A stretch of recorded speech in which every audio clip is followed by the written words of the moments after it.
All right, folks, we're here at Oneida wrapping up the final Costa FLW Series Northern Division event of the year, and I've got Grae Buck with me, standout at Penn State, and of course, second in last weekend's BFL up here. I guess, Grae, first of all, can you kind of give me a rundown on what the condition of the lake is, like water temperature, water color, that sort of thing? The water temperature is right around 80 degrees right now. It's got a little bit of that planktonic algae bloom going. Okay. So it's the clarity isn't great, but it's good enough for the smallmouth and to see the bait still.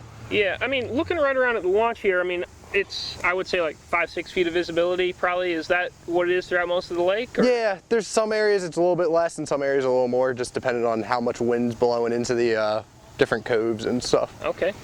As far as the fishing goes, describe a little bit. You don't have to go into extreme detail, but how did your BFL last weekend shape out? The BFL last weekend was great. I pulled into pulled into an area and the fish were loaded up in there, and I haven't found many other areas like that this week, so I'm gonna gamble and go back there and see what happens. Okay.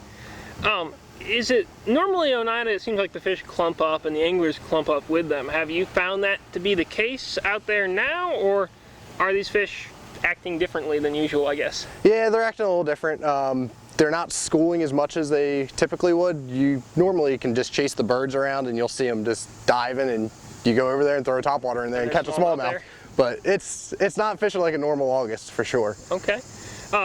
In your BFL, you weighed in, I think, 1 largemouth and 4 smallmouth, and I guess the last couple of years, this has really been a smallmouth-centric lake. Do you feel like we're going to see more largemouth come into play in this tournament if the smallmouth aren't quite acting like they should, or? It's hard to say. The largemouth are still tough to catch as well. The one I got was kind of mixed in with the smallmouth, so okay. They're there. It's just a matter of getting in front of them, I guess. Alrighty. What do you think it's going to take to win this thing, like weight-wise and maybe even smallmouth / largemouth-wise, if you got an opinion on that? It'll probably be a mix of the largemouth and smallmouth to win it. The smallmouth the last, I guess, 2 years have really put on a lot of weight.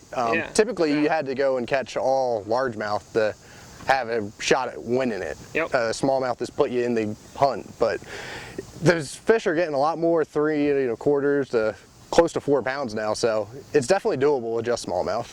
Okay, that's kind of, it's cool to see, because there aren't a whole ton of lakes outside of the Great Lakes where smallmouth are the winning fish. Yeah, and it's cool to see that.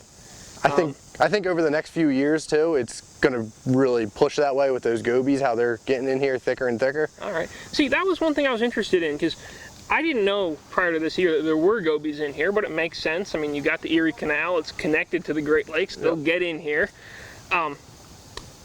Do you think that, the fact that they live on the bottom, do you think that's really impacted the schooling activity and kind of changed how those smallmouth work? It honestly might have. Back in June, you were catching a lot of gobies as you were drop shotting and dragging tubes and such. All right.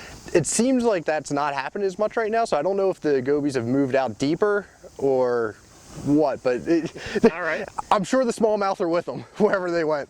All right, well, I guess if you're here, find some gobies, and Grae, thanks for stopping by and good luck this week. All right, thank you very much.